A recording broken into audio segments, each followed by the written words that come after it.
Alhamdulillah, alhamdulillah nahmaduhu wa nasta'inuhu wa nastaghfir wa na'udzu billahi min shururi anfusina wa min sayyiati a'malina. May yahdihillahu fala mudilla lahu wa may yudlil fala hadiya lahu. Ashhadu an la ilaha illallah wahdahu la syarika lahu wa ashhadu anna Muhammadan 'abduhu wa rasuluhu al-mab'uts rahmatan lil alamin. Allahumma salli wa sallim wa karrim wa azim wa syarrif ala Sayyidina Muhammad ibn Abdillah wa ala alihi wa sahbihi wa mawalah. Amma ba'd, faya ibadallah, usikum wa nafsi bitaqwallah, faqad fazal muttaqun. Ma'asyiral muslimin wa zumratas salihin rahimakumullah. Puja dan syukur kehadirat Allah Rabbul Jalil, Tuhan yang maha pengasih, yang maha memberi, lagi maha menjaga semua ciptaannya. Demikian pula salawat dan salam teriring kehadiran Nabi yang mulia, Nabi tercinta, Nabi Allah Muhammad sallallahu alaihi wasallam. Juga kepada keluarga dan para sahabat-sahabat beliau. Ma'asyiral muslimin, jamaah Jum'ah rahimakumullah. Dalam satu kitab Ibnu Athaillah, yaitu kitab Al-Hikamul Athaiyah, ada satu ungkapan yang beliau katakan dalam kitab tersebut yang berkaitan dengan setiap orang yang berdoa kepada Allah Subhanahu wa ta'ala. Ungkapan dalam kitab tersebut dikatakan, la yakun ta'akhkhur amadil qadha' ma'il haifi fi du'a mujiban liyatsika fahuwa dhaminan lakal ijabah fima yakhtaru laka la fima takhtaru li nafsik wa fil waqti alladhi yurid la fil waqti alladhi turid. Yang artinya, janganlah engkau berputus asa dengan permintaanmu kepada Allah yang begitu lama, karena Allah telah menjamin setiap doa akan Ia kabulkan. Namun pengabulan tersebut berkaitan dengan apa yang Allah kehendaki untukmu, bukan apa yang kau minta untuk dirimu. Pun demikian soal waktu diijabah doamu, berdasarkan apa yang Allah inginkan, bukan berdasarkan waktu yang engkau mau. Ungkapan seperti ini dalam kitab Syarhul Hikamil Athaiyah, Al-Allama Profesor Dr. Muhammad Said Ramadan Al-Buti, beliau menjelaskan bahwa setiap orang menduga ketika begitu lama ia berdoa kepada Allah dan belum ada jawaban, ia mengatakan Allah tidak mendengar doanya. Padahal tidaklah seperti itu. Bukankah begitu banyak hadis-hadis Rasul, firman Allah yang mengatakan, berdoalah kamu, niscaya doamu kan kujawab. Demikian kata Allah dalam Al-Quranul Karim, ud'uni astajib lakum. Namun tidak jarang di antara kita, Allah tidak pernah bosan memberi apa yang kita minta dan apa yang kita harapkan. Namun kata Nabi, lebih banyak kita yang tidak dan tidak suka untuk lebih banyak meminta kepada Allah. Ma'asyiral muslimin, jamaah Jum'ah rahimakumullah. Dalam kitab Mukasyafatul Qulub Al-Muqarrib ila Hadrati Allamil Ghuyub fi ilmi tasawuf, Al-Imamul Ghazali rahimahullah, beliau meriwayatkan satu riwayat yang terjadi pada zaman Nabi Allah Musa alaihissalam, di mana ketika Nabi Musa melihat seorang laki-laki yang begitu khusyuk dan begitu sangat berharap dalam doa agar Allah kabulkan doanya, sehingga Nabi Musa saat itu berkata, Rabbi, lau kanat, Tuhan, sekiranya pengabulan doa itu aku mempunyai kemampuan, niscaya, kata Nabi Musa, laqadaituha, aku pasti akan mengabulkan doa itu. Demikian perkataan Nabi Musa. Dan ini didengar oleh Allah Subhanahu wa ta'ala. Apa kata Allah? ketika Nabi Musa berkeinginan kuat untuk mengabulkan permintaan seorang laki-laki. Lau kanat, kata Nabi Musa, ada kemampuan, ada kesungguhan, niscaya aku yang akan mengabulkannya. Tapi Allah Tuhan yang Maha Kuasa berkata, ya Musa, innalahu ganama, sesungguhnya laki-laki yang berdoa itu memiliki seekor kambing. Wa inna qalbahu inda ganami, saat ia berdoa ia lebih fokus kepada seekor kambingnya.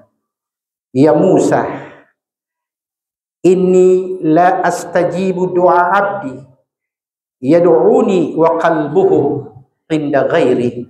Ketahuilah hai Musa, sesungguhnya aku tidak akan pernah menjawab doa seorang hamba bila ia bermohon kepadaku tapi hatinya ada pada selainku. Ini yang sering dan banyak terjadi di antara kita. Kita kadang-kadang meminta sesuatu kepada Allah, tapi dalam praktek kehidupan kita lebih banyak berharap kepada selain Allah. Ini yang dijawab oleh Allah kepada Nabi Musa ketika berkeinginan kuat untuk mengabulkan permintaan seorang laki-laki kala itu. Ma'asyiral muslimin jamaah Jumat rahimakumullah. Belum lagi bila doa itu berkaitan dengan waktu dan kebutuhan. Kita begitu banyak kebutuhan kita dalam kehidupan ini. Allah lebih tahu apa yang kita butuhkan, bukan apa yang kita minta. Bukankah dikatakan Allah memenuhi doa seorang hamba sesuai dengan apa yang Allah inginkan untuk kita, bukan untuk apa yang kita harapkan. Betapa banyak doa-doa kita yang dijawab Allah dengan cara yang berbeda. Kadang kita meminta harta yang berlimpah, Allah tidak memberi apa yang kita minta, tapi Allah selalu memberi kepada kita kesehatan dan keafiatan. Bukankah sehat lebih mahal daripada harta? Bukankah kesempatan lebih mahal daripada apa yang kita butuhkan? Ma'asyiral muslimin rahimakumullah. Mari kita simak sesaat bagaimana Nabi Allah Musa alaihissalam ketika dia meminta kepada Allah agar Allah musnahkan Fir'aun dan pengikutnya. Dalam riwayat kitab-kitab tafsir dikatakan doa Nabi Musa ini dijawab Allah 40 tahun sesudah ia berdoa. Dalam Quran surah Yunus ayat 88 dan ayat 89, Nabi Musa berkata, wa qala Musa rabbana innaka ataita fir'auna wa mala'ahu zinatan wa amwalan fil hayatid dunya. Dan ingatlah ketika Musa berdoa kepada Tuhan, ya Tuhan kami, sesungguhnya engkau telah memberikan kepada Fir'aun dan pengikutnya harta dan kemewahan dunia dalam hidup ini yang berlimpah. Rabbana liyudillu an sabilik, itulah yang menyebabkan ia keluar daripada jalanmu. Rabbana tmis ala amwalihim washdud ala qulubihim, kata Nabi Musa, ya Allah, musnahkan seluruh harta dan kekayaan dan kekuasaan yang ia miliki dan kunci mati hatinya. Fala yu'minu, karena selama ini dakwaku kepadanya tidak pernah ia jadikan sebagai sandaran untuk beriman kepada engkau. Hatta yarawul adzabal alim, sebelum mereka melihat betapa pedihnya ancaman siksamu, kata Nabi Musa kepada Allah. Pada ayat 99 Allah berfirman, qala qad ujibat da'watukuma fastaqima wa la tattabi'ani sabilal ladzina la ya'lamun. Allah menjawab doa Musa dengan berkata, sesungguhnya telah dikabulkan doa kamu berdua, dan konsistenlah kamu tetap berdakwah kepada Fir'aun dan pengikutnya. Jangan kalian mengikuti jalan-jalan orang yang tidak ada pengetahuan tentang hal itu. Ma'asyiral muslimin jamaah Jumat rahimakumullah. Ayat inilah yang kemudian dijadikan sebagai dasar oleh ulama untuk mengatakan doa yang panjang dalam uraian dan kalimat yang dipanjatkan oleh seseorang itu sama derajatnya dengan orang yang mengatakan di sampingnya dengan kata amin, yang artinya istajib doa'ana ya Rabb, kabulkan doa kami. Ayat inilah yang kemudian dijadikan sebagai satu dasar bahwa orang yang mengucapkan amin ketika ada orang yang berdoa itu sama derajatnya di hadapan Allah Subhanahu wa taala, yang artinya amin pun merupakan doa dan maksud kepada Allah Subhanahu wa taala. Kadang-kadang kita meremehkan ucapan amin. Bahkan tidak jarang kita jadikan ucapan amin sebagai sesuatu yang dapat dipermainkan. Bukankah ketika datang seorang imam dengan doa yang panjang, kemudian kita berkata amin, amin, amin, amin, amin, padahal derajatnya sama seperti apa yang diminta oleh imam. Itulah yang akan dijawab oleh Allah Subhanahu wa taala. Quran surat Yunus ayat 99. Qad ujibat da'watukuma, sesungguhnya telah diterima doa kamu berdua wahai Musa, yang engkau panjatkan dalam uraian yang panjang dan hanya diucapkan amin oleh Nabi Allah Harun di sampingnya. Ma'asyiral muslimin jamaah Jumat rahimakumullah. Demikian pula dengan Nabi Allah Zakaria. Beliau hanya meminta satu permintaan kepada Allah, yang kemudian Allah abadikan dalam Quran surah Ali Imran ayat 38. Hunalika da'a Zakaria rabbahu. Di sanalah ketika Zakaria berdoa kepada Tuhannya, qala rabbi habli min ladunka dzurriyyatan thayyibatan innaka sami'ud du'a. Tuhan, berikan kepada aku dari sisimu anak keturunan yang baik lagi saleh. Sesungguhnya engkau Tuhan yang maha mendengar semua doa yang dipanjatkan. Ma'asyiral muslimin jamaah Jumat rahimakumullah. Tahukah kita berapa lama Nabi Allah Zakaria menunggu dan menanti? Puluhan tahun kata para mufassir, baru Allah karuniakan kepada Nabi Allah Zakaria seorang putra yang bernama Yahya. Ma'asyiral muslimin rahimakumullah. Suatu saat ada seorang laki-laki tua yang sedang menempelkan tangannya di dinding Baitullah Ka'bah. Yang saat itu Sayyidina Ali karramallahu wajhah juga sedang melakukan tawaf. Di tengah-tengah putaran tawaf ia mendengar laki-laki itu berkata dalam doanya sambil memegang dinding Baitullah. Ia katakan, Allahumma ya man la yashgulhu sam'un an sam'in, wa ya man la tuglituhu kathratul masail, wa ya man la yatabarram bilha ibadihil mulhina alaih, adhikna barda rahmatik wa karama istijabatik. Ya Allah, Tuhan yang tidak pernah sibuk dari pendengaran dengan pendengaran-pendengaran yang lain. Tuhan yang tidak pernah salah memberi permintaan orang yang meminta kepadanya. Dan Tuhan yang tidak pernah bosan memberi kepada hamba yang selalu meminta kepadanya. Sejukkan hati kami dengan rahmat dari sisimu. Dan muliakanlah apa yang kami minta dalam terkabulnya doa. Sayyidina Ali ketika itu mendengar, ia berkata, ulangi lagi doamu itu wahai orang tua. Ulangi, betapa indahnya doamu kepada Allah. Apa kata orang tua tadi? Adakah engkau mendengar doaku ketika engkau tawaf? Ya, kata Sayyidina Ali. Dalam kitab Fathul Bari dikatakan, orang tua yang berdoa itu adalah Nabi Allah Khidir alaihissalam. Ma'asyiral muslimin, jamaah Jum'ah rahimakumullah. Jangan pernah untuk selalu merasa bahwa Allah tidak menjawab doa kita. Ketika kita ditanya, mana yang akan kita pilih? Uang 500 juta tunai di tangan atau kesehatan 50 tahun sepanjang itu? Maka pasti kita akan memilih sehat itu lebih baik daripada jumlah nilai harta yang berlimpah.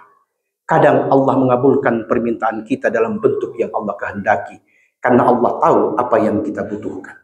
Pada akhirnya, semoga kita semua menjadi hamba-hamba Allah yang senantiasa bermohon dan tanpa lelah meminta kepada Allah. Baik apa yang Allah pilih maupun apa yang kita dapati dari permintaan doa tersebut. Sebagai penutup, suatu saat seorang sahabat mendengar doa Nabi yang begitu panjang ketika Nabi selesai sholat. Saking panjangnya ia menunggu, dan saat selesai Nabi berdoa, ia berkata, ya Rasulullah, wahai Rasulullah, begitu panjang doa yang engkau munajahkan kepada Allah. Aku ingin menghafal setiap kalimat-kalimat doamu kepada Allah. Tapi saking panjangnya, aku tak sanggup untuk menghafal dan mengingatnya. Nabi kita Muhammad SAW tersenyum dan berkata, bila engkau ingin mengetahui apa yang pernah ku minta kepada Allah, qul, ucapkanlah, kata Nabi. Ini doa yang Nabi ajarkan. Allahumma inni as'aluka min khairin ma sa'alaka minhu abduka wa nabiyuka Muhammadun sallallahu alaihi wasallam. Wa a'udzu bika min syarrin masta'adha minhu 'abduka wa nabiyyuka Muhammadun sallallahu alaihi wasallam. Antal musta'an wa 'alaikal balagh.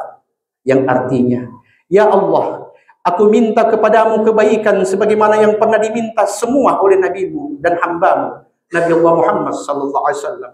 Dan aku berlindung dari semua keburukan yang pernah diminta oleh hamba dan nabimu, dari keburukan itu ia berhindar. Engkaulah akhir daripada sesuatu yang dimintai pertolongan, dan engkaulah segala sesuatu tempat berakhir segala permohonan itu. Ini doa yang Nabi Allah Muhammad sallallahu alaihi wasallam ajarkan kepada kita. Semoga Allah merahmati kita semua. Allah menjadikan kita hamba-hamba Allah yang senantiasa sabar dalam berdoa dan meminta kepadanya, tanpa harus memaksakan apa yang kita minta. Barakallahu li wa lakum fil Qur'anil Karim. Wa nafa'ani wa iyyakum ma fi min ayati wa dzikril hakim. Fataqabbala minni wa minkum tilawatahu innahu was-sami'ul 'alim. Aqulu qawli hadza fastaghfiruhu innahu huwal ghafurur rahim.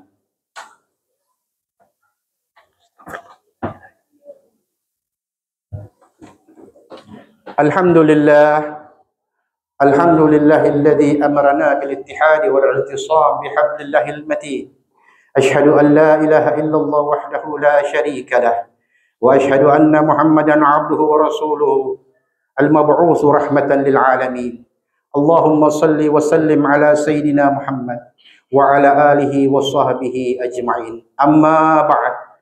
Fa ya ibadallah, ittaqullaha mastata'tum وسارعوا إلى مغفرة رب العالمين واعلموا أن الله سبحانه وتعالى أمركم بأمر بدأ فيه بنفسه وثنى بملائكة المسبحة بقدسه، فقال تعالى في كتابه الكريم: إن الله وملائكته يصلون على النبي يا أيها الذين آمنوا صلوا عليه وسلموا تسليما. اللهم صل وسلم على سيدنا محمد وعلى آله وأصحابه وقرابته وأزواجه وذريته أجمعين، وارض اللهم على أربعة الخلفاء الراشدين سيدنا أبي بكر وعمر وعثمان وعلي وعلى بقية الصحابة والتابعين وتابع التابعين ومن تبعهم بإحسان إلى يوم الدين، وعلينا معهم برحمتك يا أرحم الراحمين. الله يهدينا ويهديكم سواء السبيل ويفتح علينا وعليكم فتوح العارفين ويدخلنا الجنة مع سلفنا الصالحين، لا يبعدنا منهم لا في الدنيا ولا في الآخرة، إنه على ما يشاء قدير وبالإجابة الجدير. اللهم اجعلنا من أهل الخير واحينا في الخير واحشرنا مع أهل الخير. عسى الله يمن علينا بالقبول بجاه الرسول وسلف الفحول، وثبتنا على الصراط المستقيم ويدخلنا دار النعيم مع الذين أنعم الله عليهم من النبيين والصديقين والشهداء والصالحين وحسن أولئك الرفيقا. اللهم يا دافع البلاء يا الله، ويا دافع البلاء يا رحمن، ويا دافع البلاء يا رحيم، ادفع عنا البلاء قبل نزوله من السماء، إنك على كل شيء قدير، ولا حول ولا قوة إلا بالله العلي العظيم. ربنا لا تؤاخذنا إن نسينا وأخطأنا، ربنا ولا تحمل علينا إصرا كما حملته على الذين من قبلنا. اللهم اغفر لنا ذنوبنا ولجميع المؤمنين والمؤمنات والمسلمين والمسلمات الأحياء منهم والأموات، إنك سميع قريب مجيب الدعوات يا قاضي الحاجات. ربنا افتح بيننا وبين قومنا بالحق وأنت خير الفاتحين. ربنا آتنا في الدنيا حسنة وفي الآخرة حسنة وقنا عذاب النار. عباد الله، إن الله يأمركم بالعدل والإحسان